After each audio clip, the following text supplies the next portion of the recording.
Hello guys, today I'm here talking to you about another wonderful book that I just finished reviewing.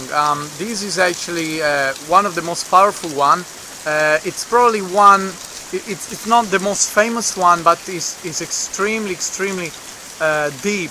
The title is Everyday's Enlightenment by Dan Millman. So the author starts from a different point. It touches really many important points, focus that if addressed well, they then help us unveil the life of our dream. Now he started touching and talking about the more sensitive individual. The more sensitive individual, those are the individuals that are bringing changes into society. They perceive a new reality, they have new visions, and for those individuals, because it's so hard to conform with the current reality, they have a lower sense of self-worth. It's a bit harder to start to manifest, to actually do stuff, because they feel a bit overwhelmed. So, as the Saint Nike of the ancient Greek says, and the motto of the world well-known clothing brand, just do it. Stand there and just think about it. It won't bring anything, and wait for the right moment where there will never be. It just keeps you where you are. So just do it. Just take the first step in faith, as another great Martin Luther King said. So another thing, in search of our highest self, we don't have to seek it all the time. You just have to become it. Let me explain it better. You have it already within you. Each one of us has our higher self, and then that's our base-to-base, day-to-day personality, which is ego-based, which some of us can call the lower self. That is important too, because it keeps us staying on the ground and deal with everyday tasks. But in order to access to the ease and flow of life, you must become your highest self. So experience it, touch it, feel it, connect to it more and more.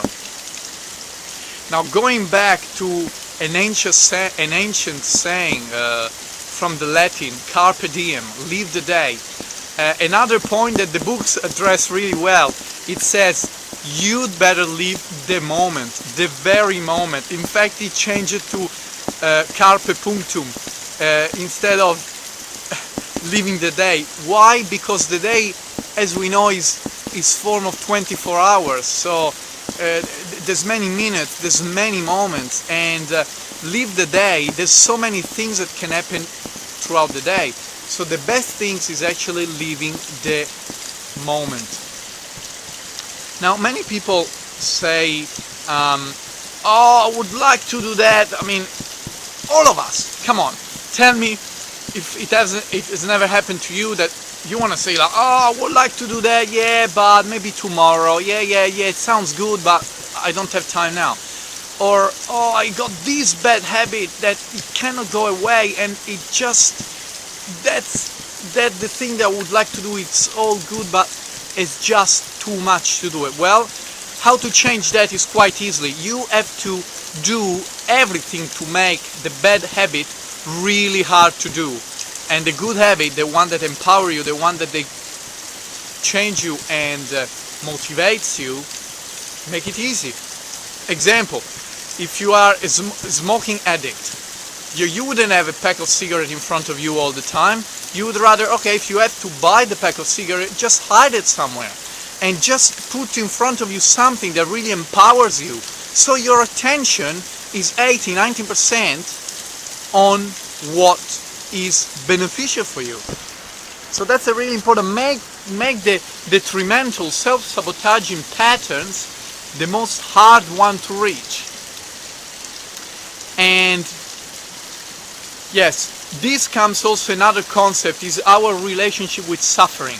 Suffering comes with the emotion, and suffering actually doesn't really exist. Let me explain it better. As the book says, suffering is our resistance to what's happened, to how life unveils itself. In fact, if we just accept everything, good or bad, you know that is impermanence, and everything will change, because it's one of the principles of life. Everything is in constant, everlasting change.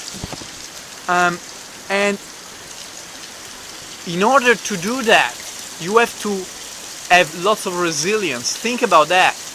If you have the courage and the resilience to remain productive even in the hardest time, think about the momentum you build. You build so much strength, then as soon as you rebuild and you are on top of the wave, everything will become so smooth and everything will click on the finger. So really the trick is build resilience and keep the momentum going, even when sometimes situation can be a bit tough. Also, there's another really important concept that the book touches, because this is actually quite a controversy about money. Lots of people that they go into spiritual things, they think, especially Eastern philosophies, they teach us to detach from any material possession and just being and just connect to ourselves. Then on the other side, eclectic Western world says is a rush of the money. Everyone, you know, you need to accumulate as much riches, as much things, as much clutter as you can in your life. Well, the reality is, the good thing is the balance. See, money is nothing more than a tool, an energy to unveil our spiritual reality. Now, if spirituality grows into the ground in terms of into this bi-dimensional, three-dimensional reality, money is nothing more than a beautiful foundation to build the life that we want. Some people call it is energy, some people say just is a tool, is a vehicle. There's a really good saying since the beginning of the 20th century that says there's actually 20th century, well anyway, 1900. It says that each man will be paid, each man's worth will be in equal proportion to his capacity to contribute to the society. And that's an awesome concept that Earl Nightingale teach us. And if you think about it throughout the history, this has always been the same. Now, it doesn't mean that the person that does a lower job is not equal to the person that has a higher job. But of course, in the society, there's different people. The people that they're waiting for things to change, and the people that make them change. And that's what drives the humanity. Now, of course, in order to all this beauty and abundance to manifest, you have to love yourself. As the Adelchi oracle says, if you love thyself, and if you love thyself, you start manifesting loving people around you, loving situation, loving relationship, loving businesses, loving opportunities. Now, how can you expect on the other side the world to love you if you don't even love yourself? And finally, find something, a practice, find a form of service that gives you bliss, that you enjoy spending time towards, and you just feel your heart with joy and passion because you know that you're doing good, you're serving the greater good. So please, guys, check this book out. It's really nice. Everyday Enlightenment. Actually, Everyday Enlightenment, it touches also one last thing that I'd like to tell you, that they say there's not really enlightenment. There's not really enlightenment person or non-enlightenment person. It's just our reality. It's just that some people, they decide to live the life on a higher vibration. Our people decided to live the life in a lower vibration.